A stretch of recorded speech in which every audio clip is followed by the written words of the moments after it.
I grew up in a house where sarcasm was our second language, but there was this one thing my dad used to call me that I cherished. From the time I was 5, whenever I'd finish a chore or bring home a decent grade, he'd ruffle my hair and say, "That's my little jabroni."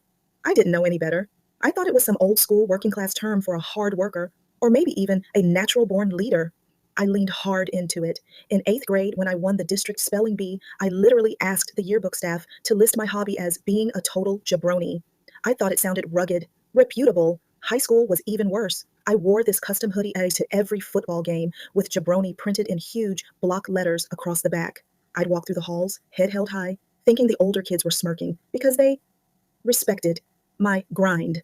I even used it in my varsity soccer captain's speech. I told the team, if we want to win state, we have to play like a bunch of jabronis. The coach, a man of few words, just stared at his clipboard and started coughing uncontrollably. I thought he was just moved by my passion. The breaking point came during my first semester of college. I was trying to impress this girl in my econ class, and I told her, "Yeah, my dad says I've got that jabroni energy." She didn't laugh, she didn't smile. She just looked at me with pure, unfiltered pity and said, "Do you, do you actually know what that means?" She pulled up an old clip of The Rock on her phone. I watched in horror as he used my special nickname to describe a total loser, a chump, a nobody.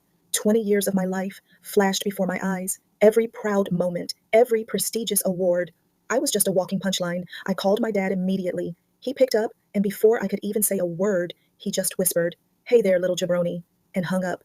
He'd been waiting for that day for 2 decades. That man is an absolute menace.